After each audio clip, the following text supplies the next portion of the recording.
Hello and welcome to this HRD Connect webinar, Business Continuity Needs Culture Continuity, in partnership with Achievers. Now, we have three fantastic speakers who will be sharing their insights today. We have Stephen Jones, Head of Reward at DWF Law LLP, Mark Heywood, Head of Performance and Recognition at Lloyds Banking Group, and Bianca West, Director of Professional Services EMEA at Achievers. Now, we'll have a Q&A session at the end of the presentation, so please do keep your questions coming in throughout. We'll get through as many of those as we can at the very end. We'll also have a poll section where you'll be required to submit your responses, so please have those clicking fingers at the ready to submit. But for now, I'm going to hand over to our first speaker, Bianca West. Bianca, take it away. Thank you, Michael. So for anyone on the line who isn't familiar with Achievers, the Achievers Employee Voice and Recognition Solution brings your organization's values and strategies to life. And I get the pleasure of being part of the team at Achievers that is responsible for effectively guiding clients from concept to successful deployment of the solution. I've been in the engagement technology space for 8 years now, and the last 2 I've been based out of the UK. And my most rewarding experience is partnering with our clients. We get to immerse ourselves in your history and be part of the change engine that will take your culture to the next level. Our team is right on the front lines with you. I had the pleasure of working with both organizations that are represented by Stephen Jones and Mark Heywood today, and I'm so thrilled that they have joined us for today's discussion. I'm also sure that many of you have joined the session to gain from their expertise. So I won't take up too much of your time, but before I hand it off to them, our expert speakers, I want to briefly touch upon why we're here today. So for the past few months, yourselves and leaders across the world have been adjusting as their strategic plans no longer are fit for purpose. And off the back of that, there has been a lot of talk of business continuity. Operational questions are undoubtedly important right now. However, it's equally, if not more detrimental, we don't lose sight of our most valuable asset, which is our people. This image is one example of the changing working environments that our people have been catapulted into. And there's nothing that you can do to influence the macro level conditions of the economy or the effects of the state of this emergency. And we also need to appreciate that everyone is experiencing this crisis differently, depending on the sector that they're in. But there are things you can do to protect your people and the livelihood of your business as we hopefully start to move out of crisis mode and into looking forward. What will working life be shaped by after this crisis? So if we're looking forward, we have to appreciate that all groundwork is laid in advance of anything coming into fruition. Your company culture can create a safe space for your people to adjust to massive change, even on the global scale we're facing now. This experience has really doubled down on the fact that company culture is not defined by whether you have access to free food or a ping pong table at work. Those are perks. And while they're important, they're not the same as culture. The right perks can support a well-aligned culture, but they do not define it. So taking our current state as an example, when you lose access to perks, what is left of your culture? At Achievers, we believe if we're going to be able to manage culture, we must keep it simple. And we define culture simply as how you do things in your organization. How you do things can be defined by a small set of values that describe your culture and guides everything your organization does and how it is done. In other words, really, culture is the social glue that holds us together. that gives us a sense of identity about who we are as an organization and where we want to go. So that brings me to our poll. Are culture initiatives at the heart of your recovery strategy? And I'm really looking forward to hearing the people, hearing your response for the folks that are dialed in. And I'll give you a minute to think about this question and your answer. Are culture initiatives absolutely, sort of, or hardly at the heart of your recovery strategy?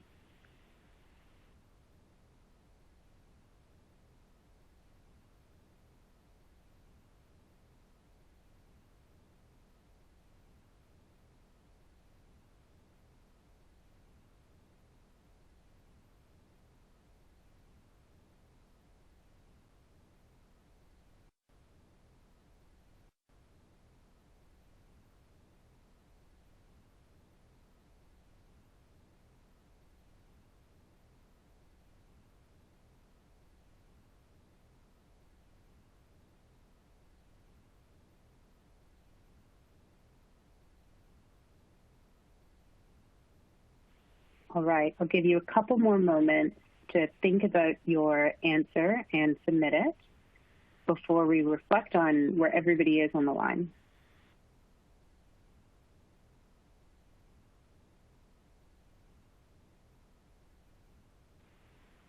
All right, let's see.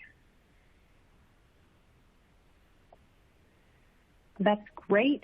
I see 50% of you are in the absolutely category, and that's interesting. 35% of you sort of are, and 15% hardly. Now, we'll talk a lot more about this appropriately in the discussion with Mark and Stephen, but I do want to acknowledge one thing.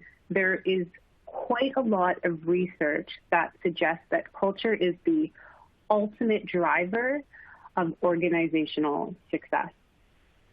An example of that research is from Gallup, and it's being shared with you today on the screen in front of you here. And what's interesting is that even before this pandemic shook up everything that we come to know about the working world, it was well established that from a psychological perspective, people crave connection to their organization's strategic vision. As humans, we're programmed to crave purpose and to be part of something bigger.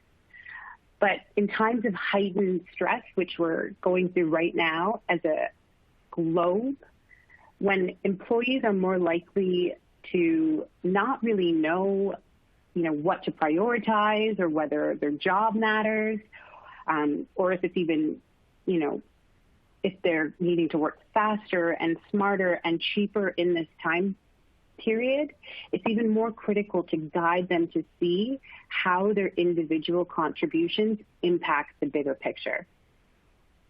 According to this data set from Gallup, in response to the 2008 economic crash, when organizations get it right and are able to effectively assemble employees around their values and align all decisions in accordance to their guiding principles, they experience 12% higher customer advocacy, 18% higher productivity, and 31% lower employee turnover.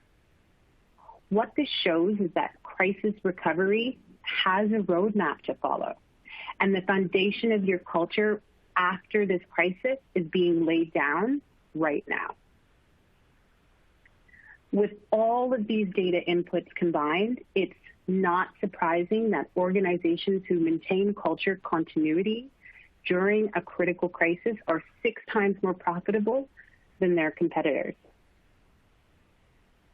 And the critical role that regular recognition plays in uniting and connecting employees during this difficult time has not been lost on our customers here at Achievers.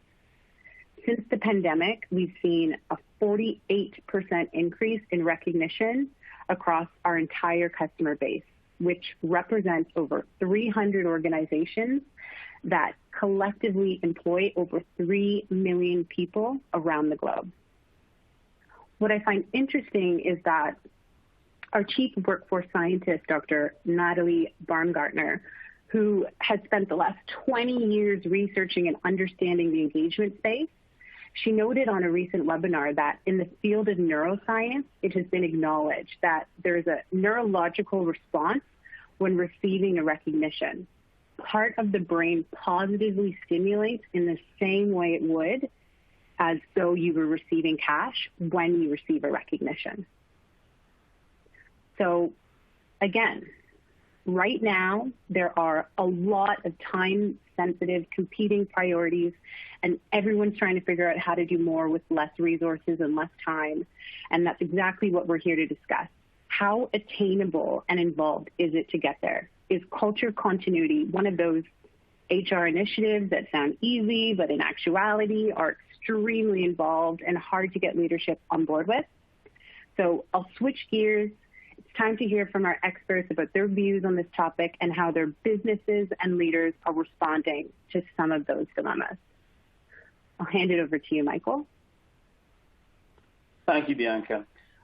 So first question then, I've got a few here we're going to go through before we get to your questions as an audience. So question number one, how can business leaders respond to a crisis in a way that makes employees proud? I'm going to direct this first of all to Mark Heywood from Lloyds Banking Group. Mark, how can business leaders respond to a crisis in a way that makes employees proud?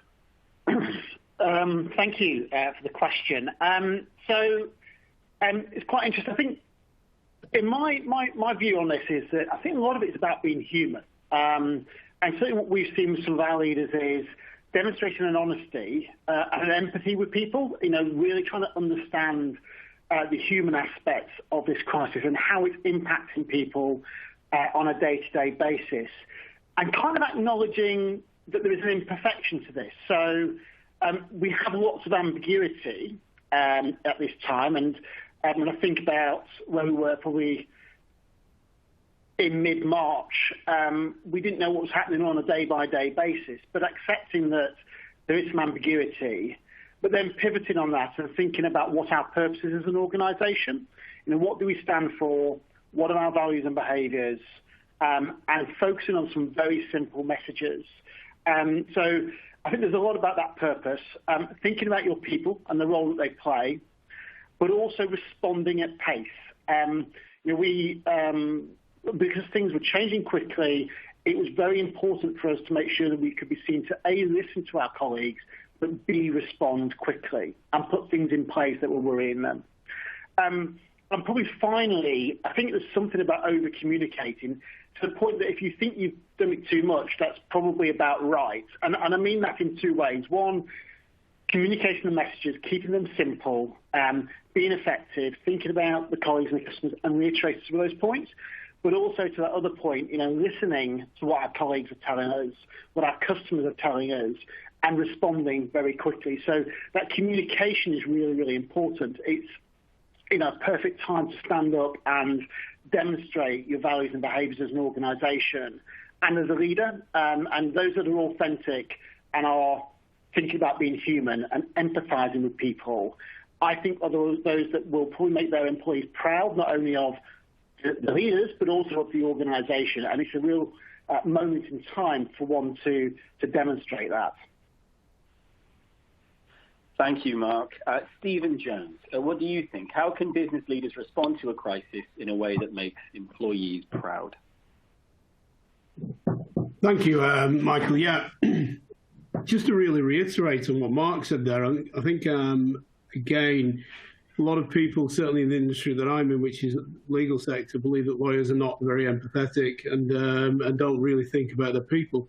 What I can say is it's absolutely crucial that your leaders actually consider that you're not just the business, but the people's well-being in the organisation as well, and that they react quickly, decisively, and take that ambiguity away. When we look at sort of some of the announcement coming out of at the moment about what we should do in lockdown, there is some ambiguity in there. It is confusing. And I think it's key that our leaders actually cut through that and make it absolutely clear what, as an organisation, we're going to do. And for me, we've done that very, very well in our organisation. Our leaders have taken control we very, very quickly mobilised to become working from home across the whole of the business.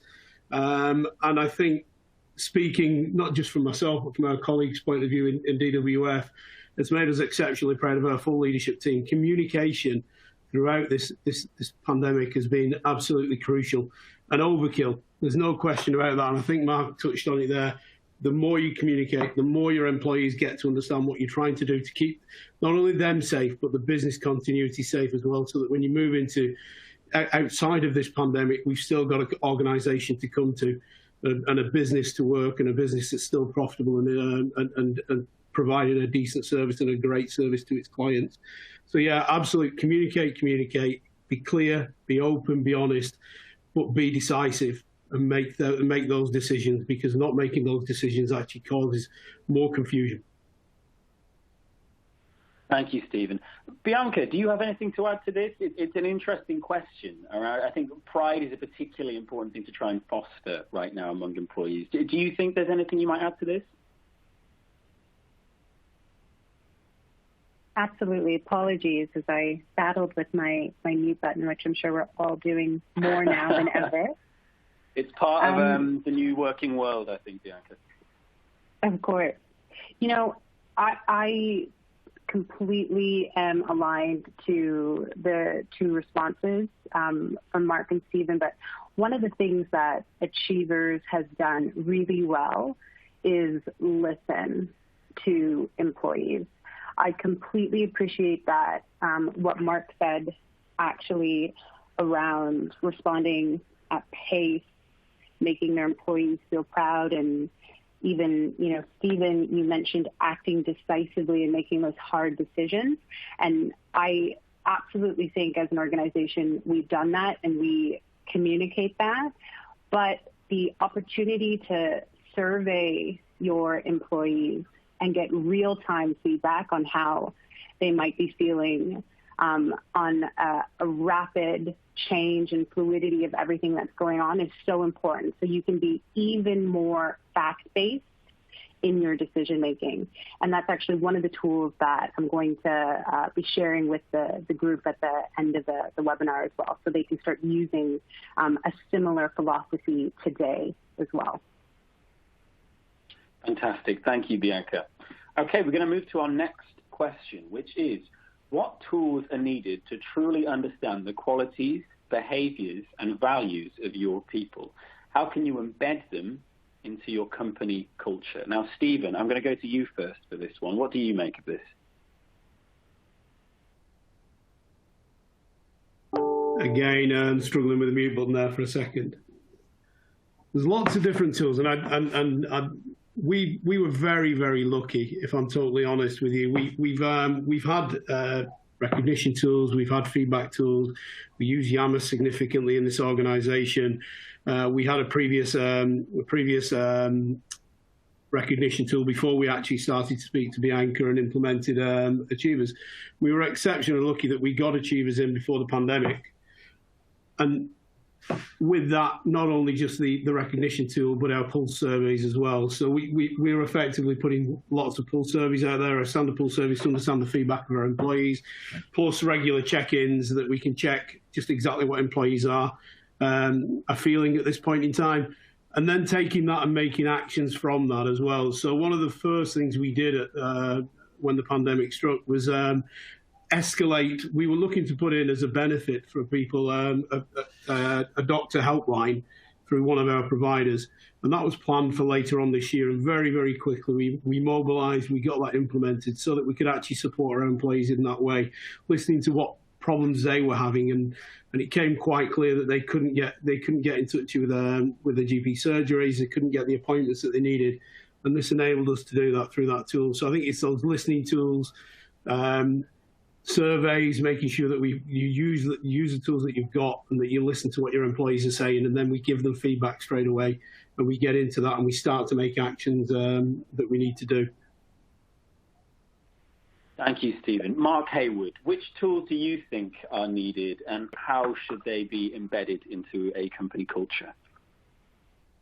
So again, I mean, there's plenty of use to things like pulse surveys and focus groups, I think, are essential. Less about the big annual survey that we roll out, but more about those pulse in the moment surveys is really important. One of the things we've done at Lloyds as well is also consider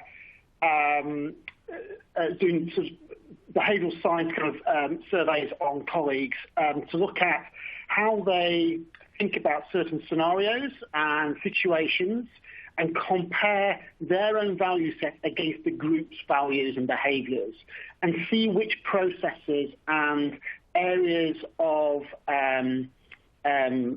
decision-making conflict against our values and behaviours, and see what overrides, whether it's their personal value set or the group's. And that's given us some quite interesting insight into which moments of truth, if you like, really do make a big difference for our colleagues and how they behave in those moments of stress or moments of truth, because ultimately our behaviours and our qualities have an impact on our customers, who are the ones that ultimately pay our way and keep us in business. So using tools like that to understand is really important.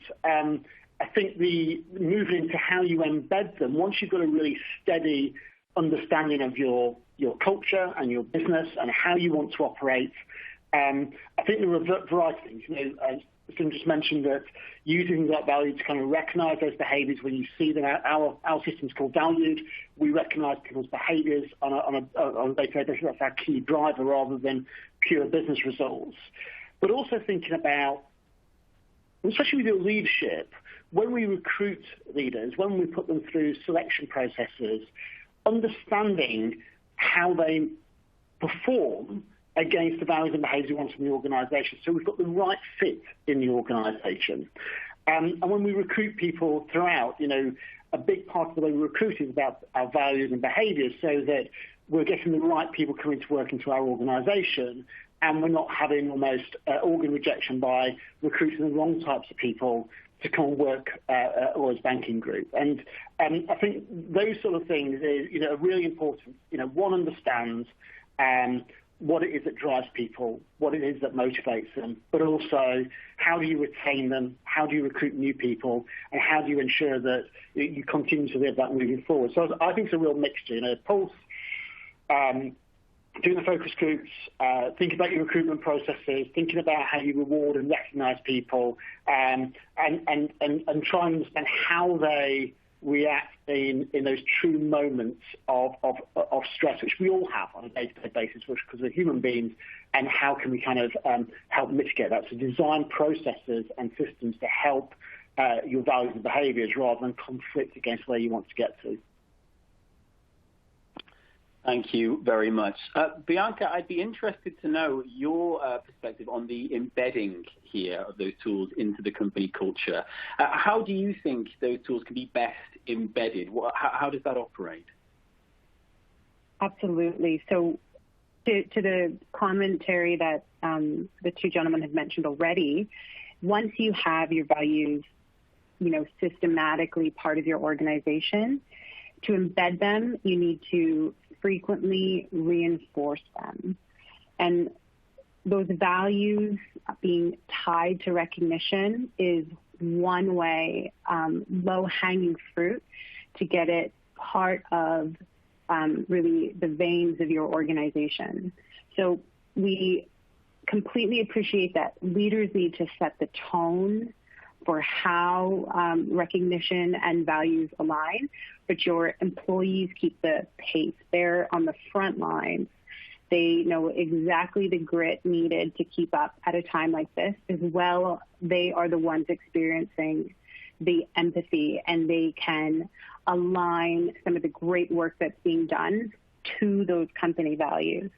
I'm sure it will come up in conversation with Mark and Stephen as well, but an example of that, one of our manufacturing companies took the opportunity to send a recognition from the CEO to the organization, specifically tied to how supporting each other during COVID-19 precautions and how everyone is adjusting to the pandemic, to not only show their appreciation as a business, but to encourage their employees to be focused on those moments of empathy, of grit, of really transparency into how they're adjusting.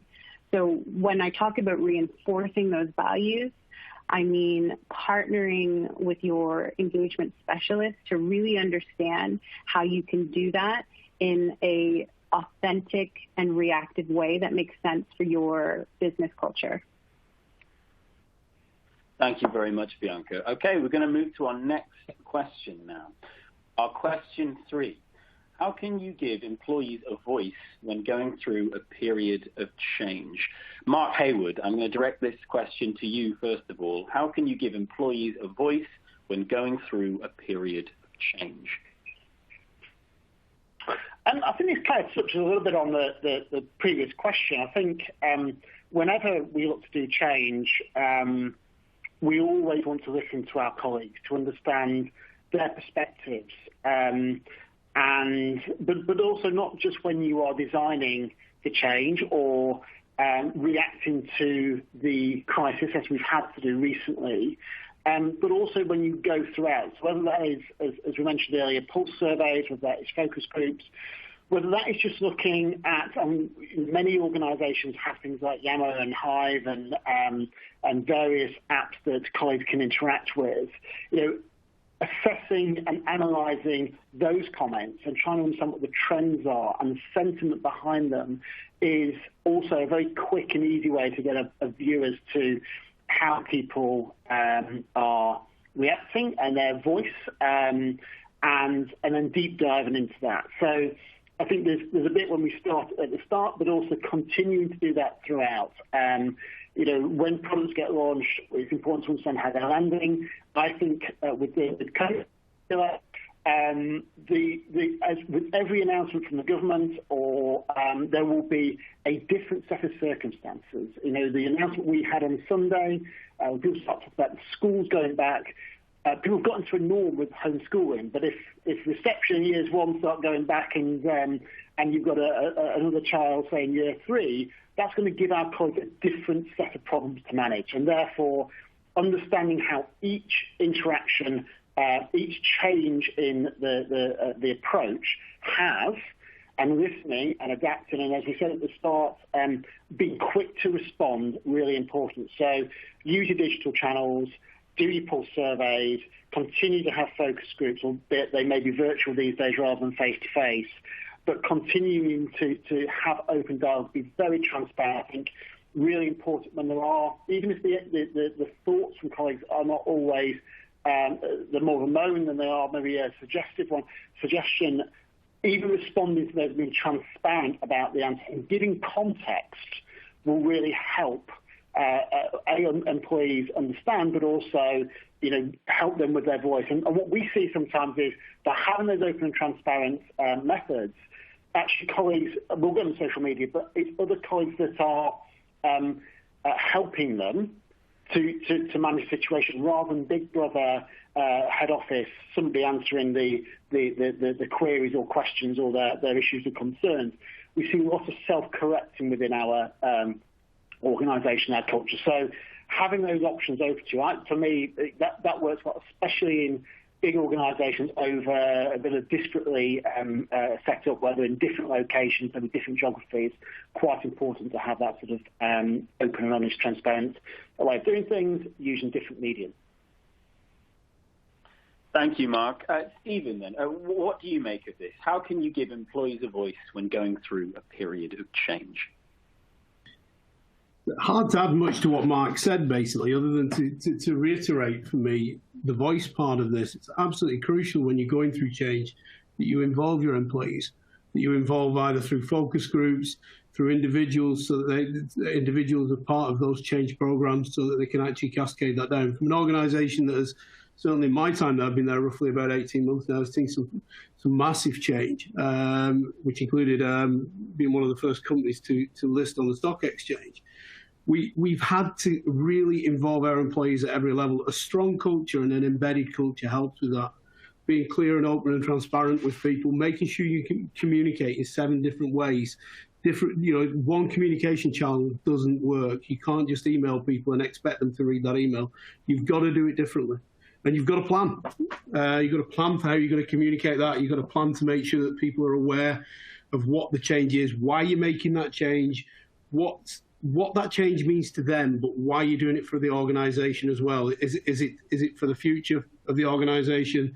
Is it to strengthen that organisation as you move forward, for growth, for whatever reasons the business is making that change? Make sure that your employees understand it. I think when you're open and transparent to employees, even through change that doesn't really affects them, they still accept that this is something that the business needs to do. And then I throw it all in the bin when we get hit with something that nobody expects. How can you plan for COVID-19? Nobody really expected it. We were moving at rapid pace. We were reactive. And I think that says a lot about a company's culture. If it can move at that rapid pace, it can be reactive at that rapid pace, but still keep its employees coming with it. Something as I said earlier in the previous question, very, very proud that this organisation did. So really being able to react when you need to react, but actually planning where you can plan and make sure you take your employees with you. Pull surveys, whether that's recognition platforms, everything to keep employees involved. We've got a number of different forum groups that, as Mark said, predominantly all now operating through this sort of media, which we had to again launch out very, very quickly. The company was using Link, but not Microsoft Teams. I think every other organisation's done that as well, whether that's Teams or Zooms, to launch that so that we can keep in touch with our people, get our people involved in the change that's happening around them. And I think going forward is going to be that future planning of what next. I see organisations changing considerably when we come outside of COVID-19. I see the way that people operate, people work, whether that's remotely or not remotely. And we're already discussing what does that mean to us as an organisation when we come out, those big city offices or not. It's going to be interesting times, I think. And we're going to have to keep our employees with us, because I do see massive change coming throughout 20 and 21. Absolutely. Thank you, Stephen. Bianca, what do you think? Do you have any particular tips when it comes to giving employees a voice through periods such as the one we're through now? Absolutely. And it really is the backbone of all of the behavioral science that have informed our technology. I think this question, this sort of brainstorm, can overwhelm people, and that is a completely natural response. It's not about perfecting how to act on everything. It's about the progress that you can make. It's honing in on those priorities that are really affecting the day-to-day life of your employees and tackling those and being transparent with your employee base. Whether you're surveying your employees or, talking to your team in your, team meetings or one-on-ones, the only way your employees and you naturally as well get tired of having that conversation is if nothing is done. So if you're taking the action after listening and you're transparently, discussing with the business why you're prioritizing what measures, that's when you earn trust with your employees, and that's when you make them feel heard. And it sounds very commonsensical, and to some of you, it very much likely is, but the taking action side of it and the collecting of the wider voice of the employee base, that's really where a tool that can systemize it can help do some of the heavy lifting for you. Absolutely. Thank you, Bianca. Okay, we're going to move on to question number 4 now. Question number 4, why is culture continuity essential for business continuity and longevity? Stephen Jones, I'm going to direct this to you. Why do you think culture continuity is essential for business continuity and longevity? Thank you. I think your culture is basically absolutely crucial in this aspect. Your culture is not only how you deal with your employees, it's how you deal with the external world, it's how you deal with your clients, your customers, your suppliers. And if that culture is correct, then that's only going to work. That's only going to improve the synergy with those individual people and improve the business. I think a strong culture at this time, especially with the change that we're going through, is going to support that bounce back, that growth. We've all been hit strongly with this pandemic. Some companies not even being able to continue working, which we're in the minority that have been able to continue working throughout this period. But that's changed the way that we're having to deal with our suppliers, changed the way we're having to deal with our clients and our customers. And I think the culture has helped us to do that. Looking at being better together, working with our clients, seeing what they need in this time of crisis, and being able to support them, using our culture, using our business structure to provide them the service that they need now, not the service that they needed prior to this, because things have changed dramatically. So I think your culture is absolutely crucial in this field. It's difficult because it'll change for every organisation. If your culture is right and your culture structures what you require for a business, then it's going to help, and it certainly has done with us. We've moved quickly, we've moved fast, we've been innovative. All of these which are in our actual culture. And I can only say it's definitely worked for us, and I'd recommend anybody to, if they haven't currently got a strong culture in the business, they need to start building that. And it's not something that happens overnight. Culture is a hard-won structure in your organisation. You've got to work through it. And I think Mark mentioned earlier, not just in training and educating people within your business, but from everything from literally recruitment right the way up to exits and progression and promotions. It's absolutely crucial that your culture runs throughout that, so that your whole business moves in one direction. And I think I see that as being absolutely crucial. Thank you, Stephen. Mark, what would you add to this question? So, I mean, I agree, Stephen. I think, as humans, we're pretty savvy when we see a disconnect between what we say we're going to do and what happens in reality. So, being continuous, if you've got that culture and it's working for you, then keeping going and being very steadfast with that is really key. And at those moments of truth, if there is a discord, if we react differently to our culture, then that is where you will see issues in your organisation where people will not have the faith and will not trust it. I think, linking that to also having a really clear purpose and being quite continuous with that is really important. And I do think, when I think about some of the slides that Bianca had, the Jim Collins quote about businesses 6 times more profitable. Well, yes, and actually to be profitable, that means you're still in business. So having cultural alignment, and once you've won the battle about culture,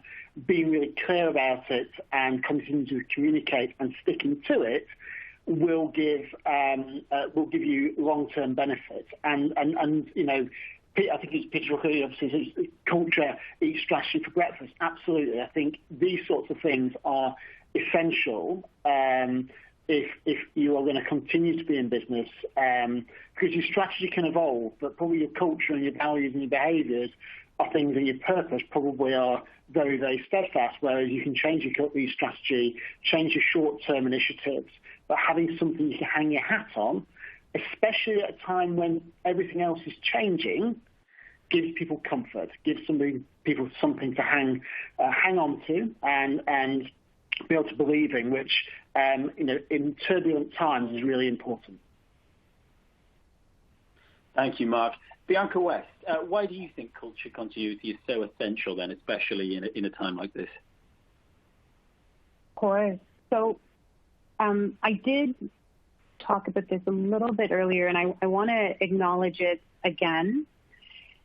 Culture continuity is your social glue. It's what you have when everything else is stripped away. And that's important because if your employees are aligned to that, They know how you do things on a typical day, what behaviors guide decision-making, what behaviors are meant to be repeated that's going to drive the business forward. They can fall back on that. That can be their stability to guide them when there is tons of ambiguity around them. So if you have a defined culture, if you are intentional about the community of employees, of people working in your organization, you don't need four walls in our circumstance now to ensure that everyone's going to continue beating to that drum. So really, that's why culture continuity is incredibly impactful. It can be some of, in some cases, like the one we're in now, the one thing holding consistency together. Thank you, Bianca. Okay, we have one more question now before we head to our audience Q&A. Remember to keep those questions coming in. We've already got quite a few coming in from the audience, so make sure you get yours in ahead of time so we can get to yours before we wrap up for today. But our last question here right now. In 12 months' time, what do you think the key learnings could be for your organization? And in particular, how might these impact how you engage and recognize your leaders and employees? I'm going to direct this first of all to Mark Heywood. Mark, what do you think? Steve, we've touched on some of this already, I think. I am reminded that, in history, there are always moments where there's great turbulence and out at the end of it, some great things happen. During a Second World War, actually, we thought about the NHS, and whilst it went live in 1948, that work was done whilst everything else was going on around it. So my point there is that, just because this is happening, responding to what's going on and thinking about what the key learnings can be is really important. And we start to do that. I think Steve mentioned earlier, thinking about how you can be working more agilely, working from home more often, using technology in different ways, having different skill sets, and thinking about how consumers consume your products.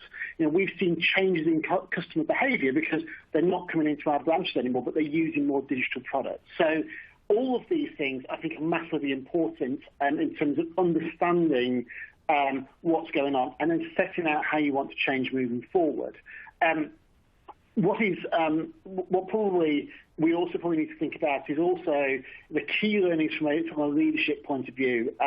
What is it that defines a great leader? Who are the people that have responded well to this? And what are the traits and behaviours that we have seen? And how can we replicate that and build that moving forward? So for us, I think, as an organisation, how we do business, how we think about the workplace, how we think about the way we collaborate and communicate with each other will be key learnings. But also, what do our customers, what have they learned in this process? What is it that they think differently about our offerings? Have we helped them in those key moments? So for me, I think there's a lot of learnings that we'll pick out of this and be able to think about how we define moving forward. We certainly want to think about engaging with colleagues. That is going to be, again, important that we think about what's worked for them at this point in time, and are there any key ways of replicating that moving forward, but also how we recognise them in the sense that, is it just purely about the business results, or is there the way that we've turned up and actually delivered things? I think it's fair to say that business over the next a few months, maybe years, even in some cases, will be difficult because we don't know what the future is going to hold. So having recognising people for their efforts and continuing to operate, the business continuity points that we made are going to be really important. And things like, obviously the values achievers tool that we talked about earlier is a good way of continuing to recognise people. But more importantly, is thinking about how if we are thinking about being more agile, working from home more. I think there was a tweet today from the Twitter CEO talking about how actually working from home is going to be a long-term thing rather than just an interim. But how do you keep the momentum going, how do you continue to communicate, how do you get that sense of society within your organisation, will be things we learn on and develop moving forward. Thank you, Mark. Stephen Jones, looking back then at this time, at this unprecedented time of disruption, what do you think those key learnings will be when you look at the changes that took place during this time and what happened afterward? What do you think those key learnings might be? It's a really good question, is this one, and what I think quite strongly about. I think we've had an unprecedented time. We as a business made a decision probably about a week earlier than true lockdown to actually work from home.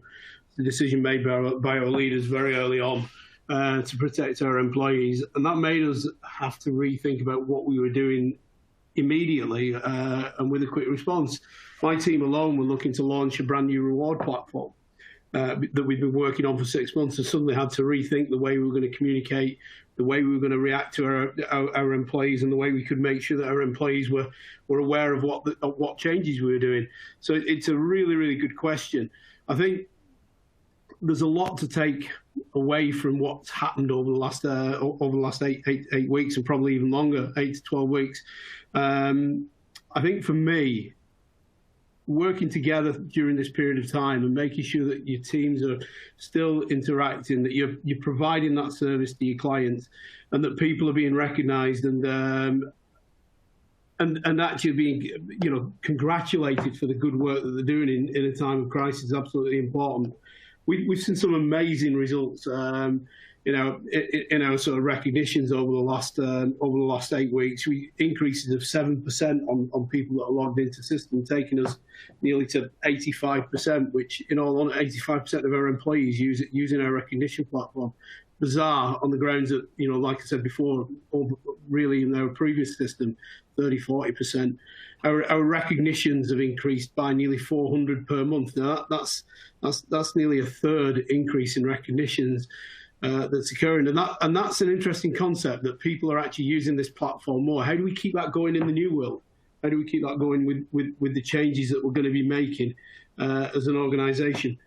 I think that, again, is absolutely crucial, that we take that learning and we say, well, how do we now continue to push this recognition? How do we continue to push this engagement with our employees? They're using what we've learned, whether that's different ways of communicating with people, different ways of working with them, and to take that into the business as well from a client point of view. I think those organisations that are going to come out of this strongly, and as I said, I do feel sorry for those that haven't been able to engage with the customers, and there's lots of them out there, but those that have, I think, are going to progress and grow and grow from strength to strength, where they've showed that they've reacted to their customers' needs at this time of crisis, that they've been there for them, that they've supported them, and that they've helped them, and they've helped them with their problems as well. And I really do see that as a massive learning going forward for businesses. I think businesses are going to change considerably, and I really do mean that. I touched on it previously, Nicole. What is an organisation going to look like in 12 months from now? Mark touched on it. The great times of technology improvements and things like that occur in crisis, whether that's wars or other economic crises. I being a relatively old person, I remember when we had the postal strike, and all of a sudden we all had faxes on our desks. What's going to happen in the next 12 months? One thing I do see happening, and I've already started to see it in our organisation, is flexible working and working from home rules changing considerably. People now have been used to working from home. There's been trust developed with our employees, where previously that trust was always questionable. Will somebody actually work the hardest from home? I think this crisis has shown that they do. And in all honesty, I see that being a massive, massive change.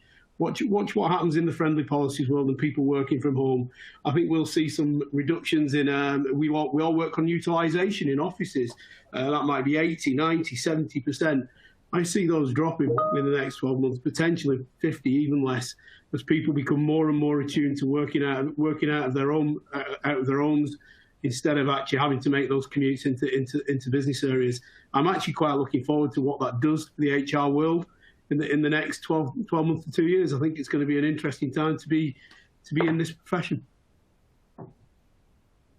Thank you, Stephen. We're now going to go to our audience Q&A, so get those questions coming in. We've got a few already, but do let us know if there's anything you'd like to ask, just after Bianca West wraps up our presentation. Bianca, take it away. Thank you very much. And I also want to quickly just say a huge thank you to Mark and Steve and yourself, Michael, for the discussion today. It's been really rich. So to, I guess, summarize, it's clear that many leaders are going to be forced to do more with less. That's a common theme that we've heard today. And whether or not your organization chooses to prioritize fostering culture continuity, it really doesn't change the fact that your culture is going to be shaped no matter what. And it's one of the things that you can control. And it really will distinguish who thrives and who struggles, as we've heard from Mark and Steve today. So achieving that real culture alignment isn't easy, even when we're in the most stable of conditions, and it can't happen in a vacuum. You need broad, cross-functional, and full leadership support. So there are plenty of practical resources available on the Achievers website, and what you're seeing in front of you are just two of the free resources that you can use right away. We have a critical event survey. This was developed by our Workforce Institute team, led by our Chief Workforce Scientist, Dr. Natalie Baumgartner. And as we've talked about today, recognition is really critical, particularly right now. Retention is top of mind for a lot of HR leaders, and having a robust employee recognition solution is one way to make your high performers feel that much more valued. So take 2 minutes to make someone's day and use our free recognition e-cards, and you never know, you might get one back. And with that, Michael, I'll hand it off to you for Q&A.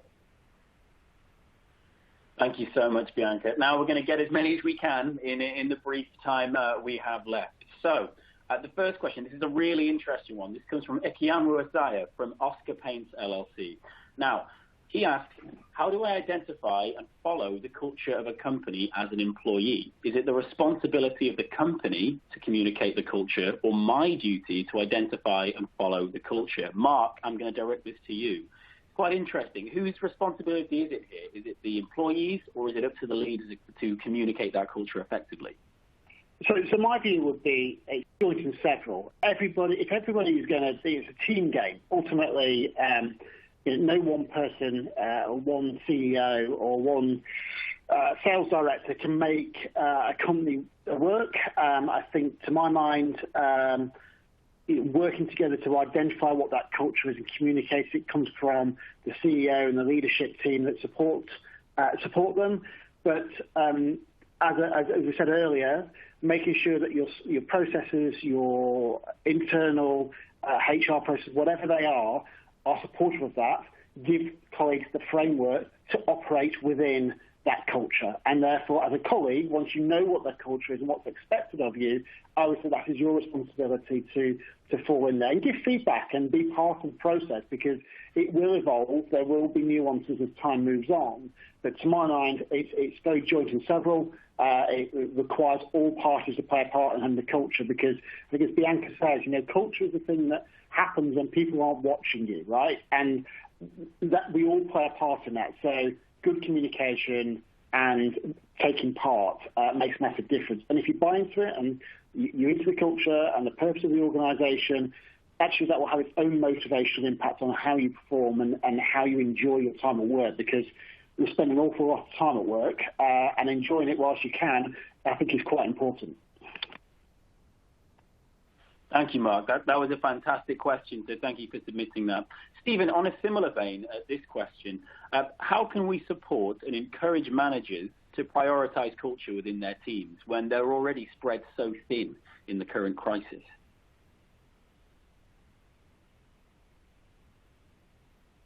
Thanks. I actually saw that one. I know you were going to ask Mark that one.